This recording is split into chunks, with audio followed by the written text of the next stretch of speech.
Renungan Pagi Menjadi Putra dan Putri Allah oleh Ellen G. White, 10 Mei 2021. Mari kita berdoa. Bapa kami yang di sorga, Allah pencipta langit dan bumi, laut dan segala isinya, Allah yang maha besar, maha kuasa, sumber segalanya, yang kami sembah selalu melalui anak-Mu yang tunggal, Yesus Kristus. Terpujilah Yesus, anak Allah yang maha tinggi, yang adalah satu-satunya jalan dan kebenaran dan hidup bagi kami. Pada pagi hari ini kami bersyukur boleh bangun dan berbakti dan sebagaimana membaca dan mendengarkan nasihat firman-Mu. Kiranya ini menjadi pembaharuan bagi hidup kami. Beserta kami sepanjang perbaktian ini, kehendak-Mu yang jadi, ampun kami akan dosa dan salah, karena kami berdoa hanya dalam nama anak Allah yang tunggal, Yesus Kristus, yang adalah Tuhan dan Juru Selamat kami. Amin. Renungan hari ini akan dibacakan oleh Saudara Kevin Siregar. Silahkan, Saudara Kevin. Renungan pagi tanggal 10 Mei. Dalam menuruti perintah Bapaknya. Jikalau kamu menuruti perintahku, kamu akan tinggal di dalam kasihku, seperti aku menuruti perintah Bapakku dan tinggal di dalam kasihnya. Yohanes 15 ayat 10. Di hadapan manusia dan malaikat-malaikat, Kristus adalah perwakilan tabiat Allah yang di surga.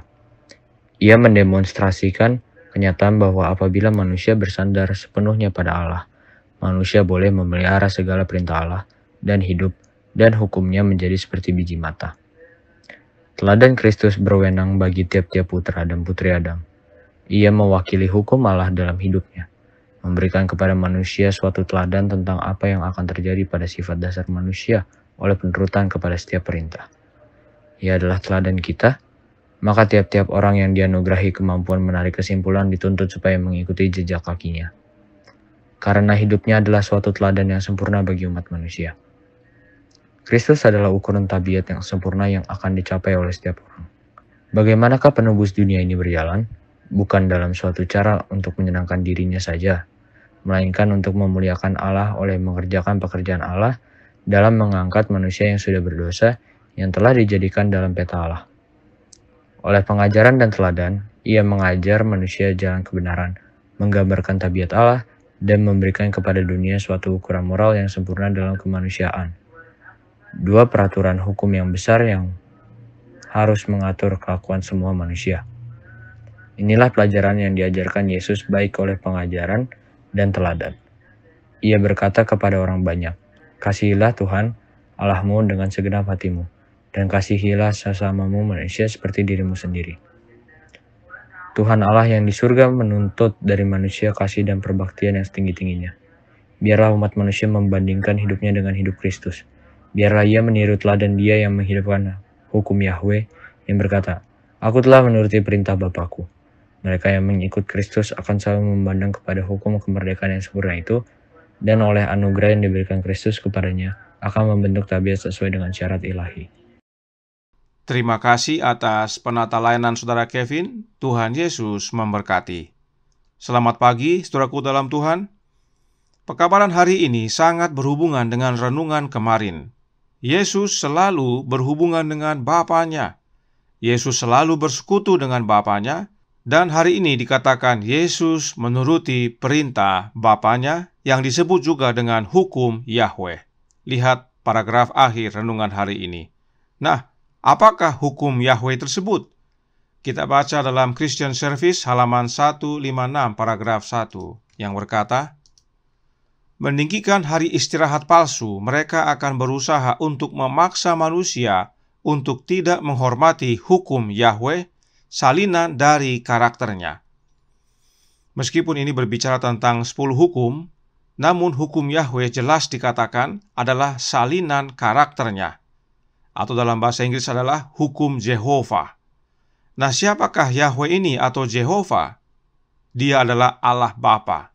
Silahkan lihat pelajaran renungan pagi tanggal 6 Mei tahun 2021. Jelas hukum yang Yesus turuti adalah hukum Bapanya, yang adalah salinan karakter Bapanya. Itu sebabnya renungan hari ini berkata dalam Menjadi Putra dan Putri Allah halaman 142 paragraf 2. Ia, yaitu Yesus, mewakili hukum Allah dalam hidupnya, memberikan kepada manusia oleh penurutan suatu teladan tentang apa yang akan terjadi pada sifat dasar manusia oleh penurutan kepada setiap perintah. Renungan hari ini juga menyatakan bahwa Yesus adalah ukuran tabiat yang sempurna yang akan dicapai oleh setiap orang. Artinya, Yesus yang adalah manusia bisa mencapai kesempurnaan karakter. Maka demikian juga dengan kita. Nah, yang menjadi pertanyaan adalah, bagaimana caranya sampai Yesus Kristus yang adalah manusia sama seperti kita bisa menuruti perintah Bapanya dengan sempurna? Roh Nubuat menjelaskan dalam Para Nabi dan Bapa, halaman 390 paragraf 2, yang berbunyi, melalui Nabi ia berkata tentang dirinya sendiri, "Aku suka berbuat kehendak-Mu, ya Allah, dan hukum-Mu adalah di dalam dadaku." Mazmur 40 ayat 9. Dan pada waktu hidup di antara manusia, ia berkata, "Bapa tidak pernah meninggalkan aku sendirian, karena aku selalu melakukan perkara-perkara yang menyukakan hatinya." Yohanes 8 ayat 29. Inilah rahasia keberhasilan Yesus sebagai manusia dapat menuruti perintah Bapanya, sebab Bapanya tidak pernah meninggalkan Yesus sendirian. Kembali fokusnya adalah hubungan Yesus dengan Bapanya, tidak ada yang lain. Kemarin kita sudah lihat bahwa dalam melakukan mujizat, Yesus tidak pernah sendirian, tetapi selalu bersama dengan Bapanya. Dan memang benar, sebab Bapanya tidak pernah meninggalkan Yesus sendirian. Sungguh indah hubungan Bapa dan Anak ini.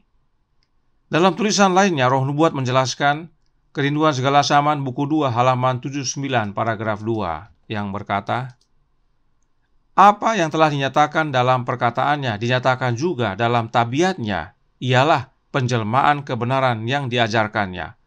Aku tidak berbuat apa-apa dari diriku sendiri, tetapi aku berbicara tentang hal-hal sebagaimana diajarkan Bapa kepadaku.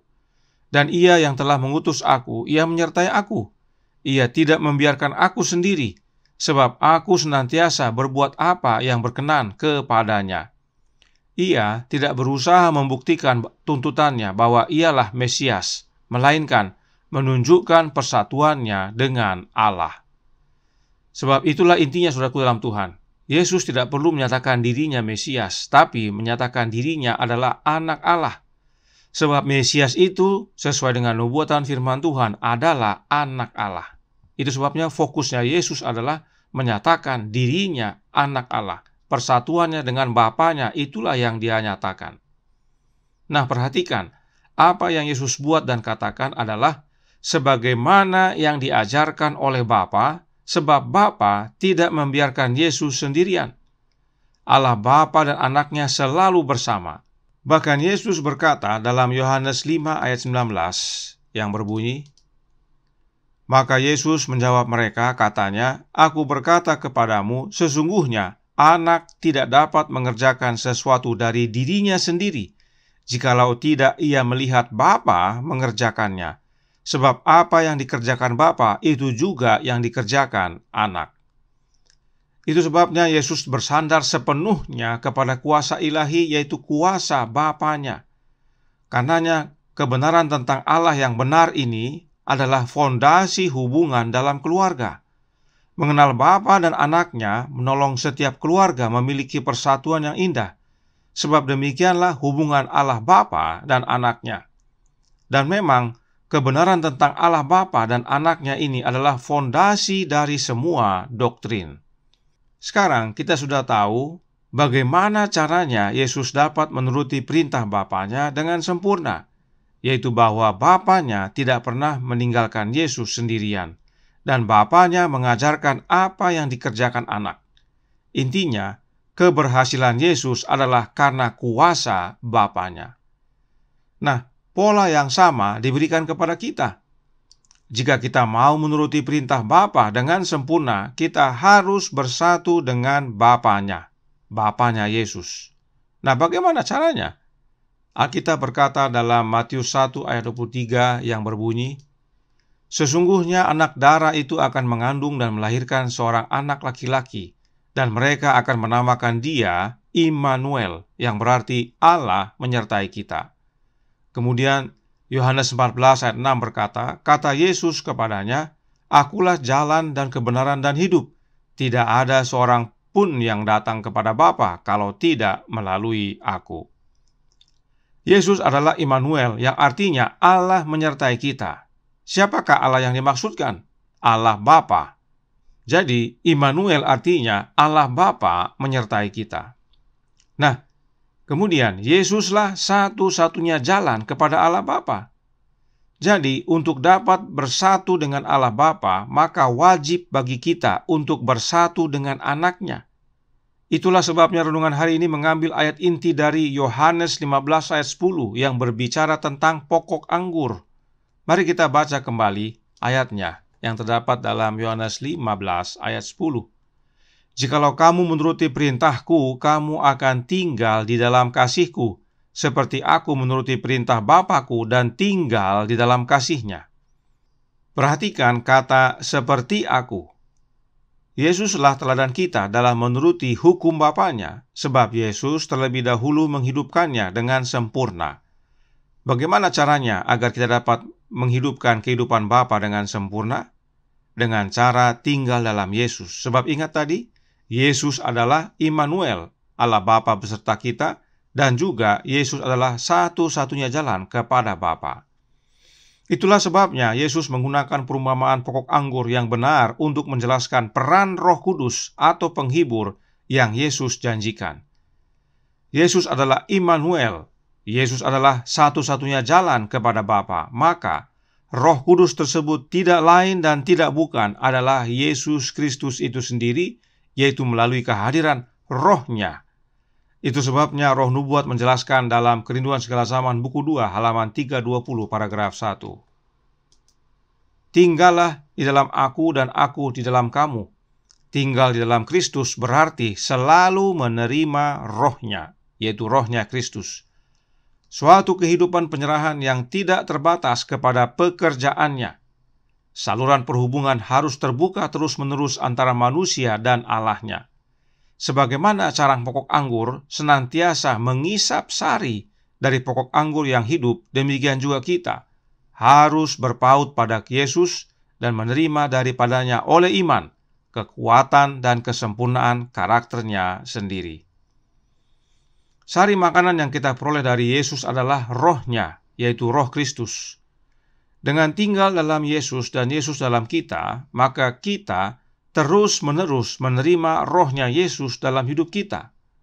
Lalu, apa yang kita terima bila kita tinggal dalam Yesus dan Yesus dalam kita? Lihat yang ditandai warna hijau. Kita menerima dari Yesus oleh iman, kekuatan dan kesempurnaan karakternya Yesus. Dan itu Yesus peroleh karena Dia menuruti perintah atau hukum Bapanya yang adalah salinan karakter Bapanya. Jelas, saudaraku dalam Tuhan, Roh itu tidak mungkin oknum yang lain.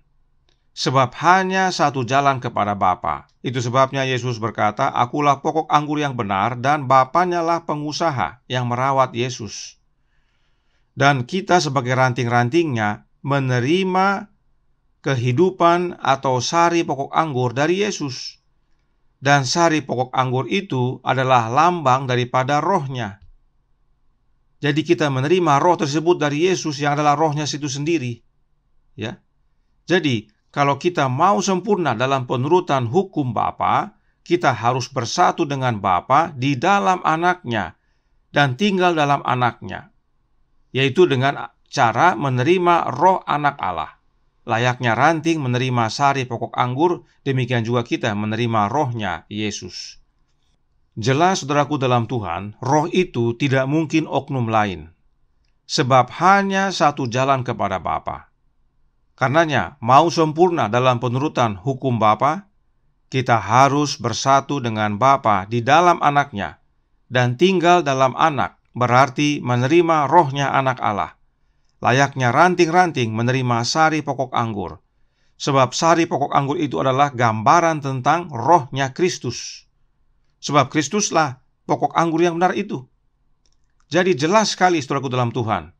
Tetapi manusia bikin bingung dengan doktrin Trinitasnya. Jadi, Rohnya Kristuslah yang kita butuhkan agar dapat menuruti hukum Bapa dengan sempurna. Tidak heran Roh Nubuat menyatakan yang berikut ini dalam This Day with God halaman 19 paragraf 3 yang berbunyi, kita tidak bisa taat pada hukum Allah sampai kita menyingkirkan semua perbedaan dari pikiran kita, sampai kita membiarkan hati kita dilembutkan dan ditundukkan oleh Roh Kristus. Jelas sekali, saudaraku dalam Tuhan, Roh Kristuslah yang kita butuhkan dan bukan Allah Roh. Kemudian dalam Para Nabi dan Bapa jilid 1 halaman 390 paragraf 2 menyatakan, melalui anugerah Kristus kita akan hidup dalam penurutan kepada hukum Allah yang ditulis di dalam hati kita. Setelah memiliki Roh Kristus, kita akan berjalan sama seperti Dia. Mau hidup sama seperti Yesus? Miliki Roh Kristus. Saudaraku dalam Tuhan, tidak ada catatan dalam Alkitab dan Roh Nubuat yang menyatakan bahwa Allah Roh itu telah menghidupkan hukum dengan sempurna dan karenanya dapat menolong kita menghidupkan hukum Bapa dengan sempurna. Tidak ada. Dan jika tidak ada, maka bukan Allah Roh yang kita perlukan. Kita, manusia berdosa yang lemah ini, membutuhkan Roh, yaitu hidup dari seorang yang telah menghidupkan hukum Yehova dengan sempurna. Dan hanya satu oknum yang demikian, dan Dia bernama Yesus Kristus. Mengapa hal ini penting kita pahami? Karena inilah fondasi dari pembenaran oleh iman. Perhatikan penjelasan Roh Nubuat berikut ini dari Membina Kehidupan Abadi halaman 241 paragraf 4 yang menjelaskan, dengan penurutannya yang sempurna, Ia telah memberikan kemungkinan bagi setiap orang untuk menaati hukum-hukum Allah. Bila kita menyerahkan diri kita kepada Kristus, hati itu dipersatukan dengan hatinya. Kehendak dibenamkan dalam kehendaknya, pikiran menjadi satu dengan pikirannya. Pikiran ditaklukkan kepadanya, kita menghidupkan kehidupannya. Itulah artinya dipakaikan dengan pakaian kebenarannya, yaitu pakaian kebenaran Kristus.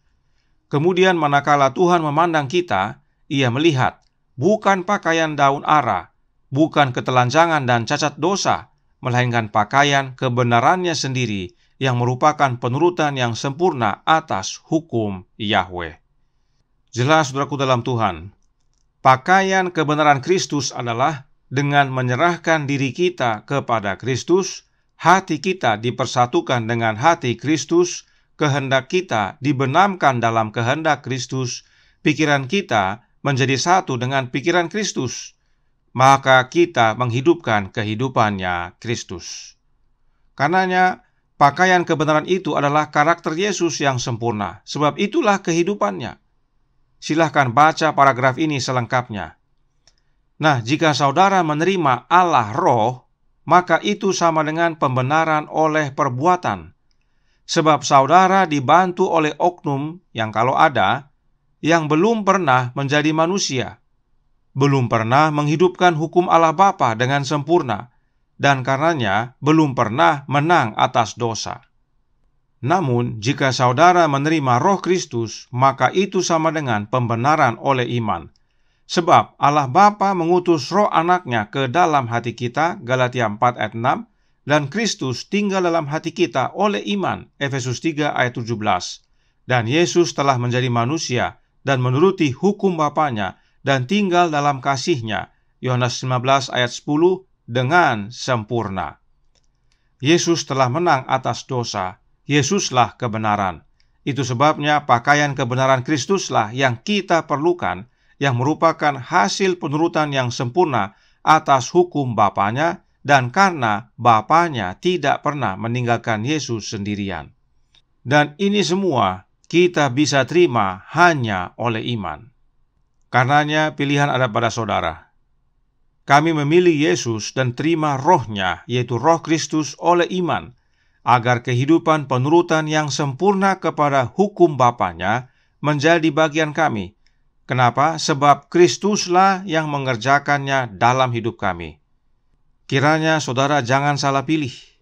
Dan kiranya ini menjadi pembaharuan bagi hidup kita semua, bahwa Roh Kristuslah yang kita butuhkan untuk dapat menuruti perintah Bapanya. Tuhan memberkati, saya bawa dalam nama Yesus. Amin. Mari kita berdoa. Bapa kami yang di sorga, Allah pencipta langit dan bumi, laut dan segala isinya, Allah yang maha besar, maha kuasa, sumber segalanya, yang kami sembah selalu melalui anak-Mu yang tunggal, Yesus Kristus. Terima kasih atas nasihat yang indah pada pagi hari ini. Bagaimana hubungan Bapa dan anaknya adalah dasar dari segalanya, teristimewa dalam menghidupkan hukum Bapa. Yesus berhasil menuruti dengan sempurna, dan itu bukan karena kekuatannya sendiri, namun karena Bapanya tidak pernah meninggalkan Yesus sendiri. Kuasa Bapanya lah yang memampukan Yesus, dan itu dapat menjadi bagian kami bila mana kami tinggal dalam Yesus dan Yesus dalam kami. Sebab Yesuslah Immanuel dan satu-satunya jalan kepada Bapa. Karenanya tolong kami ya Bapa, curahkan Roh Anak-Mu dalam hati ini, agar oleh iman Kristus bekerja dalam hidup kami, memampukan kami hidup selaras dengan kehendak-Mu, menuruti hukum-Mu dengan sempurna.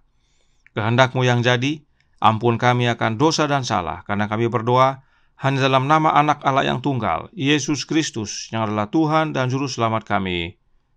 Amin.